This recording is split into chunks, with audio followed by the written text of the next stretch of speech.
इस वीडियो में दी हुई जानकारी इंटरनेट से ली गई है। हम इस वीडियो में किसी भी दवाई का प्रचार नहीं करते।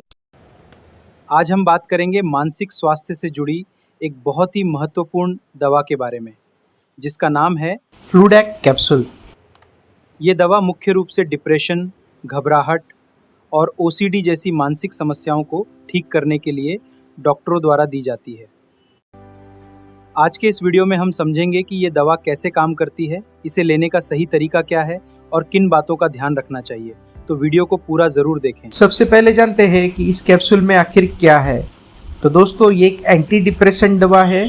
इसकी कंपोजिशन की बात करें तो इसमें फ्लोक्सिटिन होता है। ये अलग अलग स्ट्रेंथ में आती है, जैसे 10 mg, 20 mg और 40 mg, जो डॉक्टर मरीज की ज़रूरत के हिसाब से तय करते हैं। यह दवा सेरोटोनिन के लेवल को बैलेंस करके काम करती है। बात करते हैं कि ये टैबलेट शरीर में जाकर काम कैसे करती है। हमारे दिमाग में नसों के बीच सिग्नल पहुंचाने के लिए सेरोटोनिन नाम का एक नेचुरल केमिकल होता है। जब किसी को डिप्रेशन या एंजाइटी होती है तो दिमाग में सेरोटोनिन का लेवल कम हो जाता है या वह नसों द्वारा जल्दी सोख लिया जाता है। इस कैप्सूल में मौजूद फ्लुओक्सिटिन एक सिलेक्टिव सेरोटोनिन रीअपटेक इनहिबिटर है। यह दवा सेरोटोनिन को जल्दी सोखे जाने से रोकती है, जिससे दिमाग में सेरोटोनिन का लेवल बढ़ता है। इससे मूड बेहतर होता है, चिंता कम होती है और व्यक्ति अच्छा महसूस करता है। इस कैप्सूल को डॉक्टर्स इन मुख्य समस्याओं में प्रिस्क्राइब करते हैं। सबसे पहला है डिप्रेशन, यानी उदासी, निराशा और किसी काम में मन न लगने की स्थिति। दूसरा है ओसीडी के इलाज में, जब किसी व्यक्ति को बार बार एक ही तरह के विचार आते हैं या वह बार बार एक ही काम करता है, जैसे बार बार हाथ धोना, तो उसे ओसीडी कहा जाता है। इस कैप्सूल का इस्तेमाल ओसीडी के इलाज में भी किया जाता है। तीसरा है पैनिक डिसऑर्डर, यानी अचानक से बहुत ज़्यादा घबराहट होना, डर लगना। होता है बुलिमिया नर्वोसा, ये एक ईटिंग डिसऑर्डर है जिसमें व्यक्ति को बहुत ज़्यादा भूख लगती है और वो बहुत ज़्यादा खाना खा लेता है। और पांचवा है प्रीमेंस्ट्रुअल डिस्फोरिक डिसऑर्डर, पीरियड से पहले होने वाली गंभीर मानसिक और शारीरिक परेशानी में भी इस कैप्सूल का इस्तेमाल किया जाता है।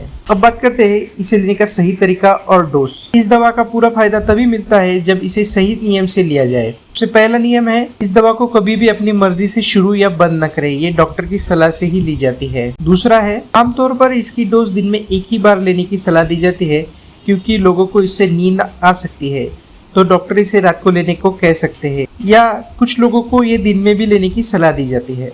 तीसरा है, आपको डॉक्टर के बताए अनुसार बिना एक भी दिन छोड़े रोजाना लगातार इसे एक ही समय पर लेना है। चौथा है, कैप्सूल को पूरा निगले या चबाए नहीं।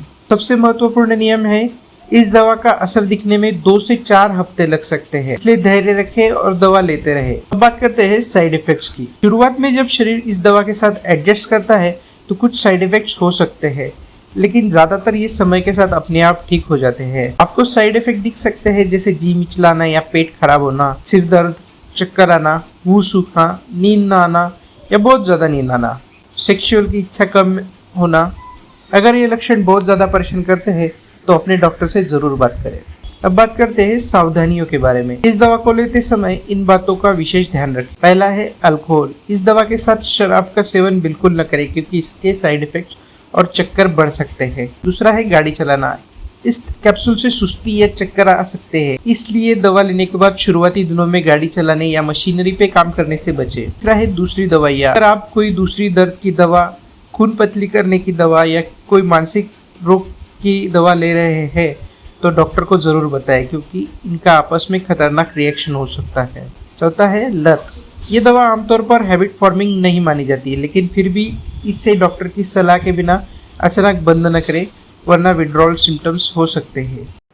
तो दोस्तों, ये थी इस टैबलेट की पूरी और सटीक जानकारी। याद रखें, मानसिक स्वास्थ्य भी शारीरिक स्वास्थ्य जितना ही महत्वपूर्ण है।